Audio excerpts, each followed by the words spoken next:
Hello and welcome to the Vlogging Pod. Tonight we are joined by author Shari Nichols. Yay! Welcome, Thank Shari, you to so the much room. for having me. I'm thrilled to be here.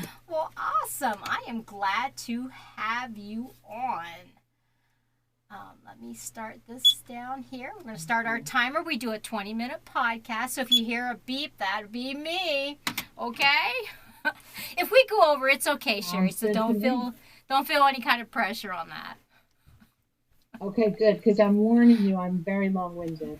Oh, that's fine. I love that because that takes a lot of pressure off me. Oh, okay. All right. Well, let's start off right talking about your sprint writing. I was like, wow. And so tell me how that all exists for you.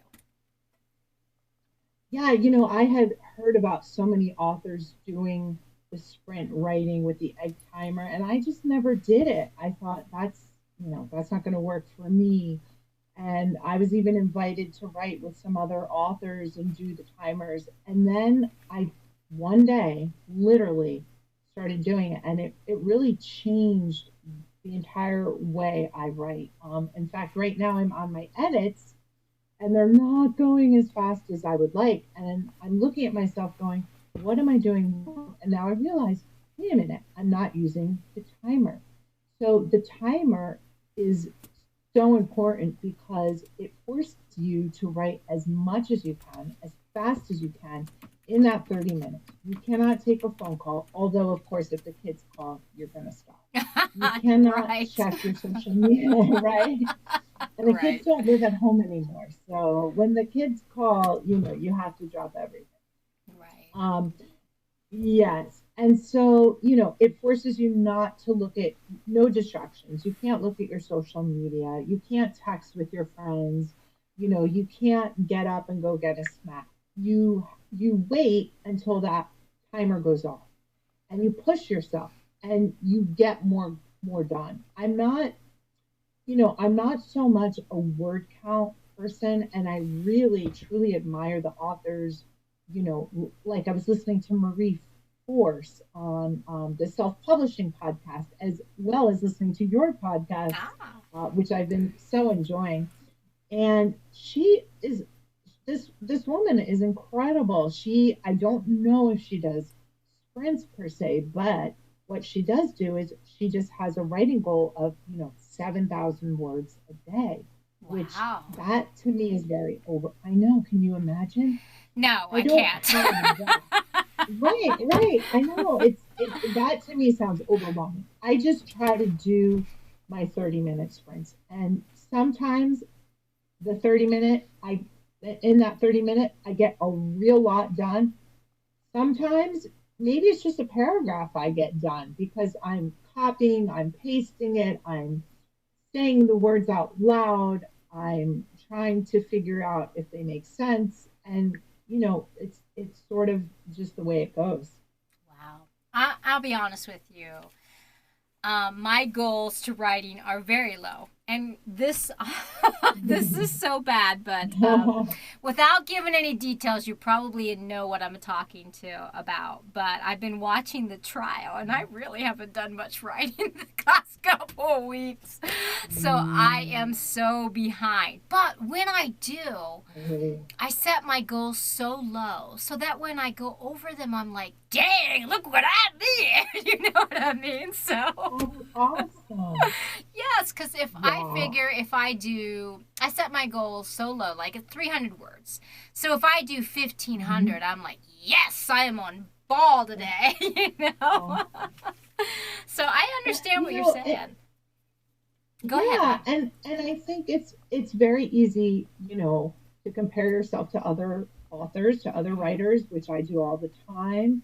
And there's so many of these NaNoWriMos, and I've never done one because I feel so competitive. Like I'm going to I shouldn't say I feel competitive. I feel the opposite of competitive. I sort of feel overwhelmed by it. Like, oh my gosh, how do I compete? So I just watch from the sidelines, but do my own thing if that makes sense. Well, my adopted daughter, I just love her so much. She's actually my executive Oh. assistant, and she keeps me so much on track. And I was like, I know we've got goals, but can we take just a smidgen of break? Because, I've been watching this trial stuff and I've been addicted. I've been really bad this last couple Yeah. weeks. So tell me how your character creations differ or Hmm. share similarity to the world you create. You know what I mean? The world around your characters. Tell me the similarities and the difference of I'm sorry, tongue tied. Character creating to world creating. Tell me the difference for yourself and the similarities, if Mm. you wouldn't mind.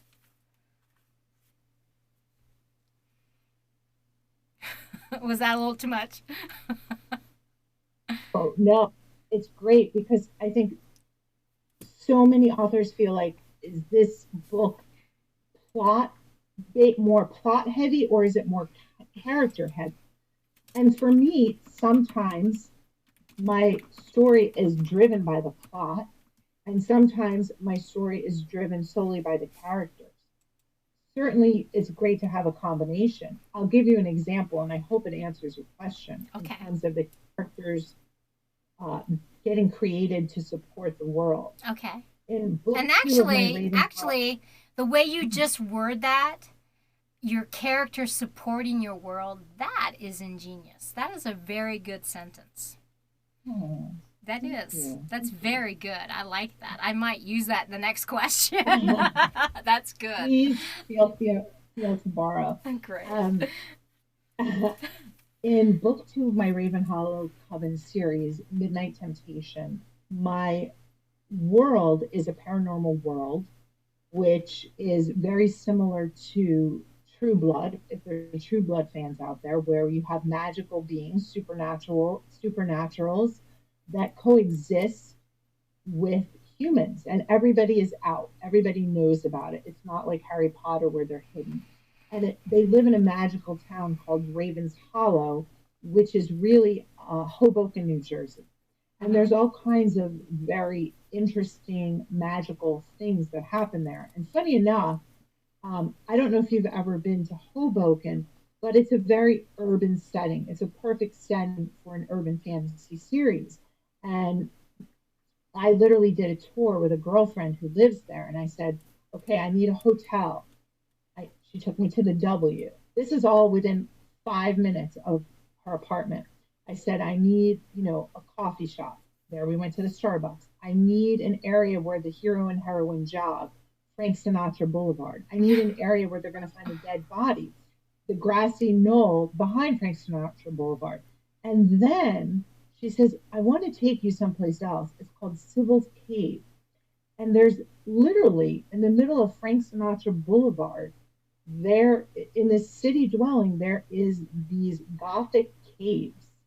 It is the creepiest thing you've ever seen. And so I incorporated that in book two. And then it just sort of grew from there. In terms of how the characters relate to the world in another way, in another example, my and I sort of wrote this out to remind myself. My hero in book two is based on my grandfather, and I know that's Oh. kind of a weird, yes, not in a creepy, weird sexual way. Right, I got you. I God got forbid. you. Um, so my grandfather was forced out of Europe Oh. because he woke up from his funeral.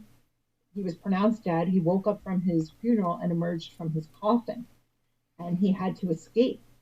And I'm not going to say he was accused of being a vampire, but I do know that he had to take on his mother's maiden name to escape from the Wait, wait, country. wait, wait, wait. This actually So happened to your grandfather? this happened to my grandfather. Holy Yes. freaking That was oid.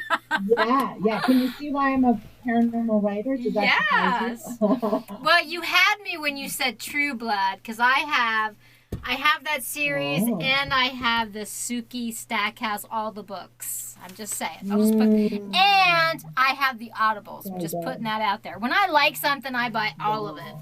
it. You really go for it. That's great. Yes, yes. So wow. I'm sorry. Did I interrupt that N- story when you were saying? No, Okay. that's Um. that's totally fine. Feel free to interrupt at any moment.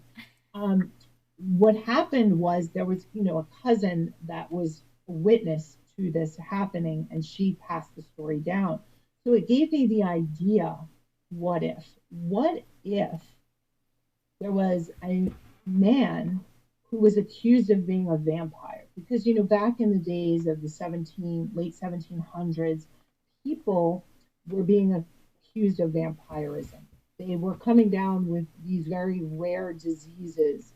Um, there was a disease that was called, if I if I mispronounce it, it's called polyphoria, and it's Okay. basically when people's gums would recede. They were very sensitive to sunlight, and eventually they would be pronounced dead. They would then emerge from these shallow graves, and they Okay. would come Wait. Wait. back Wait. to the Is this what your villages. grandfather had?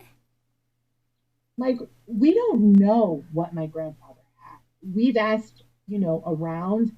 We just know that he was pronounced dead, and he was, they didn't embalm the bodies. He was just, put into a coffin, and thank God, in a shallow grave, and he Oh wow. managed to get out.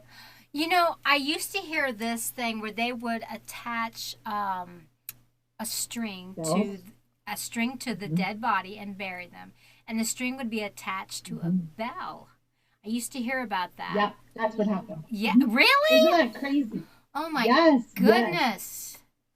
They say he rang a bell. I have chills that you just said Wow. that. Well, I've had that come up in a few books that I've read. And I won't go into Hmm. detail since we're talking about use, but I have had reference to that, and I've heard it in I think the History Channel had something on they had Oh, done that at yes. one time. Hmm. Yeah. Wow, that is so. That just sends chills all over me. That's so creepy. Oh my Yeah. gosh. So give me more Yeah. details. Tell So, me a little more. sure. So, it gave, my grandfather died before I was born. And again, I am taking poetic license with the part about him being accused of a vampire. That is strictly me making up a tale in my head. I just Right. know the part, about his escape.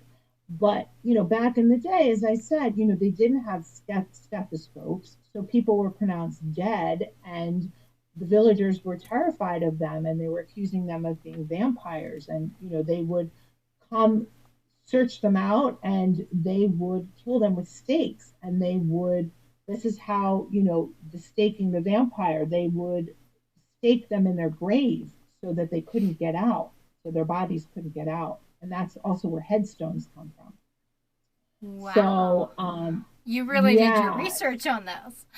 I did, and I really enjoyed it. And so I got the idea: what if this happened to my hero?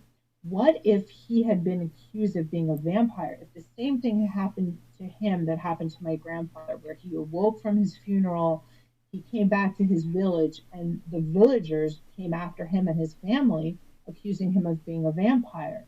And so while he was trying to save his family, what if the only way to do that was to actually become a vampire? Ooh. So that, without giving too much away, he is actually confronted by a real vampire that says, like, I know what's happened to you and I can save your family, but you have to let me turn you. So that was a very long-winded answer to your question. Well, that kind of led into my next question, because what I was going to ask was for you to familiarize us with the Raven Hollow Coven series. So that actually led in really great. Oh, And good. I do believe, now let me know if I'm incorrect on this. I think you have a book coming out in July, this July, right? And that is the third book in the Raven Hollows Coven series. Am I correct? Yes, yes, Awesome. indeed, you're correct. But unfortunately, the publisher changed the date to October. I just found out about that Ah. this week, which is fine because it's close to Halloween. So I'm okay with that.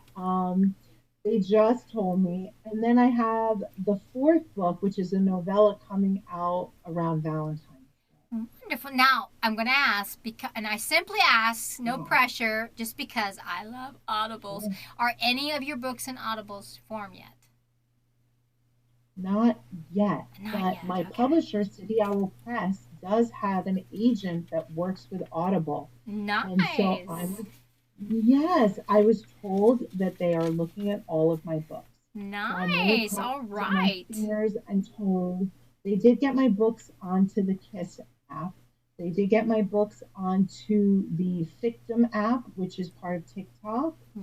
So Nice. I'm really hoping um, that they do this. They also have like a movie and a film and TV agent, so which is kind of crazy. So all the authors had to. I don't know if I should even be telling you this, but okay, why not? We all had to submit, high concept blurbs, practical magic Nice. meets Charmed, or a TV Nice. series and a movie. So Well, I did do that for the series. if you start to go in that direction, please let me know. Just Yeah. because we're talking about that, we are actually reaching out more. Usually, I have authors on the program, and that's because that's rather in my circle because I am an author myself. However, I'm very excited. The next couple months, we are going to have some actors, some screenwriters, and producers for some movies on our program. So I'm extremely excited. So Wow. if you go in that direction, please, please, please, please hook me up with, because I'd love to have you back on going toward that venture. Okay? Oh, thank you. And I hope you'll have me back on if that Well, doesn't yes. pan out in this Well, foreseeable sure future. I will. Oh my goodness. Okay. Thank you. Thank You you. let me know I will anytime do and that. we'll work something out, I promise, okay? So, I let's appreciate talk about urban fantasy and paranormal you. romance sprinkled with suspense. Why the mix? What Mhm. appealed to you through the genres? So, I think the first book in the series, again, that was a what if question that came to me. I Mm-hmm. read an article about a real life serial killer from London Ooh. who had a Jack the Ripper esque type of moniker, if you will. He went after prostitutes. He was young, he was good looking, he was a grad student, and he killed them in the most heinous way with a crossbow. And then, I know this is horrific, he cannibalized them. So I thought, what if I set that in a magical world? And instead of the killer being human, I made him a supernatural creature. What if instead of going after prostitutes, he goes after witches? Ooh. And when he cannibalizes them, what if he absorbs their power and becomes stronger? Nice. So, so the suspense sort of is intertwined with the magical world. All three books have different creatures, witches, demons, fae, Now, vampires, of course. I got to ask you, are you a Charmed fan? The old Oh my God. generation. The old The generation. old generation, Yes. obsessed. Yes. Oh Loved my it. God. Loved it, Me loved it, loved it. too. Me Oh, really? too. Me too. Oh, Oh girl. my God. I'm listening to what you're telling me your books are like, and I'm like, uh-huh. This girl is so Charmed. on my level. I get you. I totally get you. Oh my God. That's so funny because, Willow, she's my heroine in book one. Uh-huh. She is based on Phoebe, not 100%, but she is inspired by Phoebe from Charmed. She is a kick Nice. ass. She has premonitions. She's empathic. She's psychic. All of that. Nice. Now that really makes me want to dive deeper into your series. So Oh, good. let me ask you this: small press, indie, Mm-hmm. large press companies. Which of these define your current success? What success are we talking about? Oh, your I'm success in kidding. your books. Come I, on. You really know how to I'm write, and I know kidding. you have a huge following. So tell me, Well, which thank do you. I succeed? appreciate everybody. Oh, you deserve it, sweetheart. You do it. So tell me, Thank you. which define your current success? I have to be honest. In the beginning, submitted to every large publisher, every agent you could think of, and everyone, just sort of rejected me. In fact, at one conference, I had an agent telling me, "This book is never going to sell. It will never sell. So, like, what are you doing wasting your time?" And I was like, "Okay." And I wouldn't go. And I ended up selling that first book to a now defunct publisher, Alora's Cave, if you remember Uh huh. Alora's Cave, if Right. you've been around as long as I have. I've been around. Um, I've been around.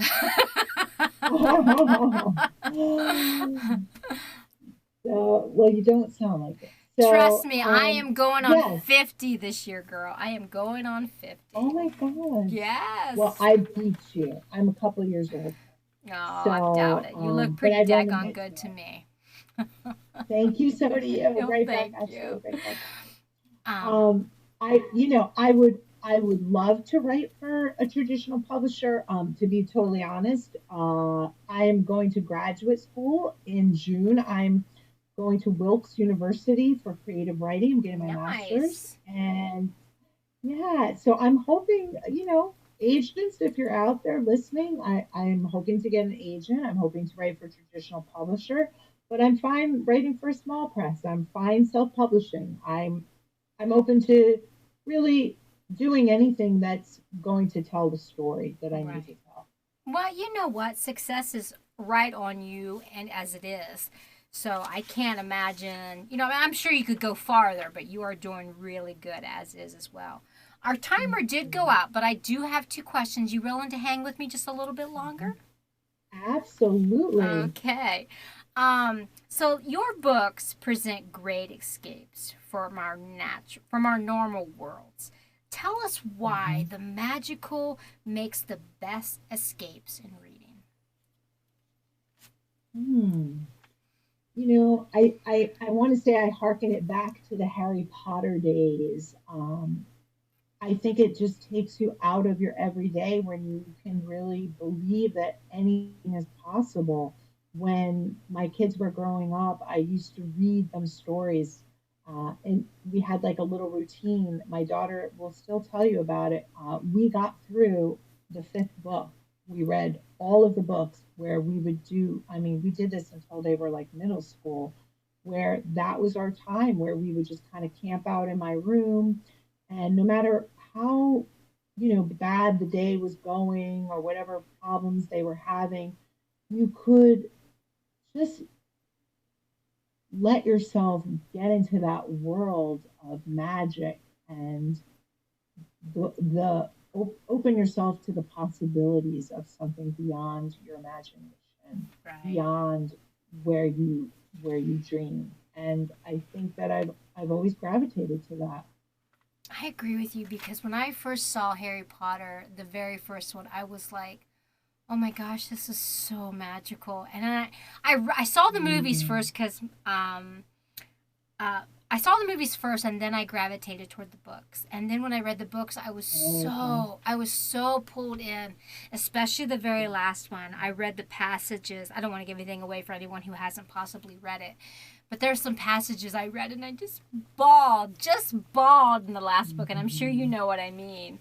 So yes, Oh yeah. I could relive every Christmas. Actually, I do. I replay those movies every Christmas. I'm sorry, but I do. Oh my God. So as my I last love them. I do too. My last question for you this evening is where do you see that you'll be in the coming years for your next series? Do you have a Mhm. next great adventure you plan on going as far as series? Yes, yes, I do.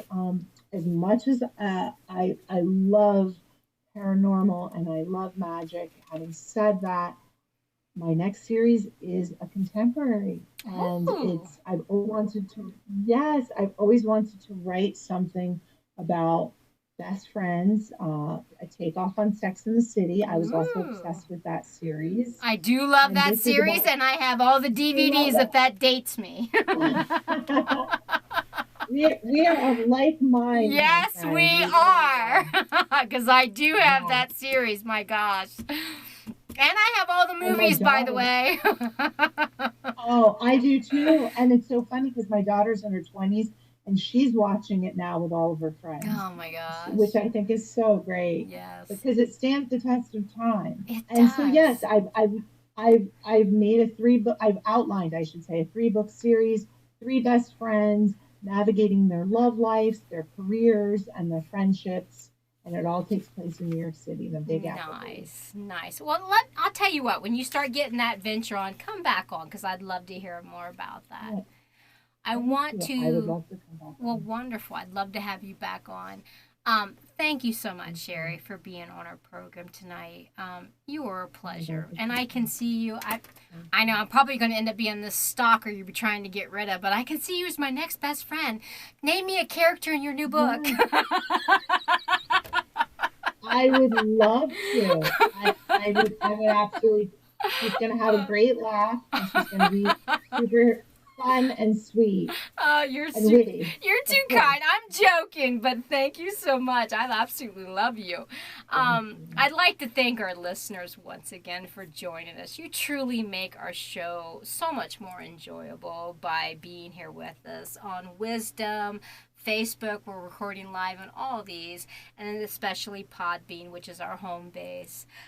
Remember, if you'd like to be on our program, you can visit our website, sheshedstudios.net. We have a booking page. We are pretty much booked up this year up until I think we have a few openings for December, but not very many. Just I think 3. But I'd love to have you on. I mean, we can even plan on next year. If you've got a story to tell, I'd love you to come on. It was a great night. Thank you again, Sherry. Bye bye now, everyone. Thank you so much. Have a great evening. Bye bye Thank for now. you.